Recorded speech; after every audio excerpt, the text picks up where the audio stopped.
The garage door creaks open like it's confessing a secret, and I'm juggling a grocery bag stuffed with cilantro when Sandra Withers comes sprinting down my driveway, barefoot, mascara streaked like war paint, yelling into 911. She's claiming someone is stealing her brand-new sapphire blue Vortex. I look at my so-called Vortex, which is really a 12-year-old dented Subaru Outback, bumper half held together with zip ties, sticker peeling like it's trying to escape.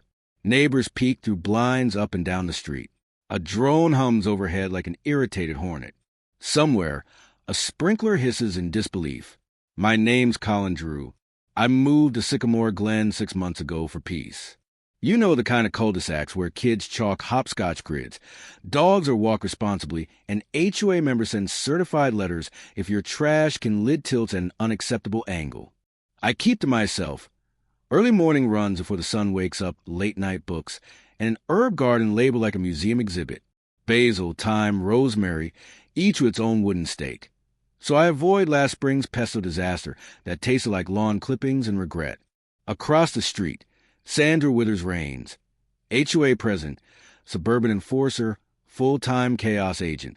She prints formal minutes for casual weather chats, wears a silver whistle to check her mailbox, and her Facebook bio screams community visionary.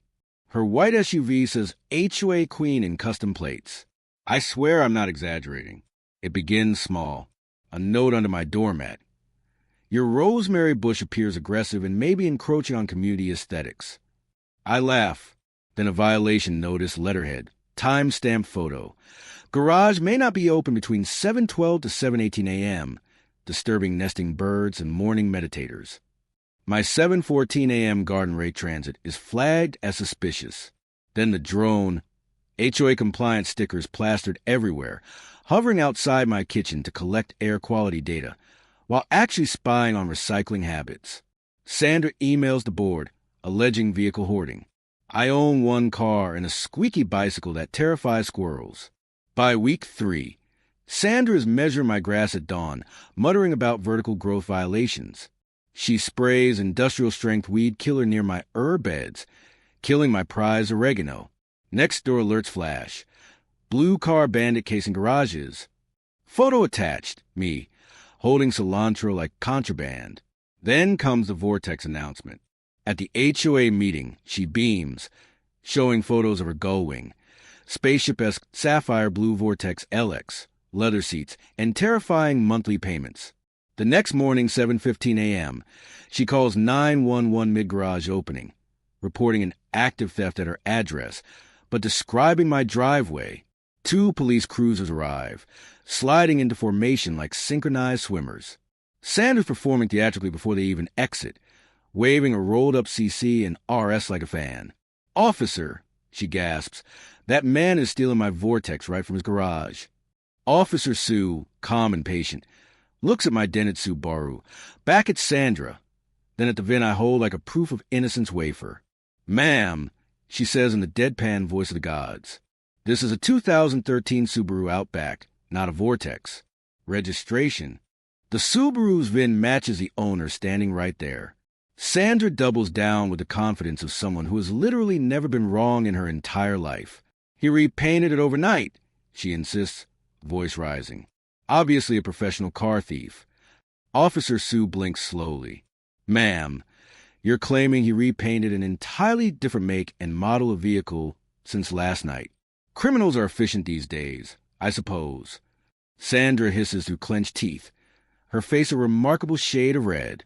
That's when the whole facade unravels like an overwashed sweater. Officer Sue calmly asks why the HOA drone is recording everyone's private property without proper consent. Sandra announces proudly it's evidence gathering for community safety. Sue leans in. "Do you have a Part 107 remote pilot certificate from the FAA?" Sandra straightens, dead serious. "No, but I have a very detailed Pinterest board on airspace law and neighbor surveillance techniques." The drone, sensing doom, beeps frantically, smashes into Sandra's decorative mailbox, and swan dives into my rosemary bush with an electronic whimper. Rosemary wins decisively. I hand the officers a thick manila folder I never wanted to assemble, but knew I had to. Inside, Meticulously dated violation notices, time-stamped trespass videos of Sandra measuring grass at dawn like a headlamp-wearing coal miner, and a half-empty pesticide bottle left sticky on my property line.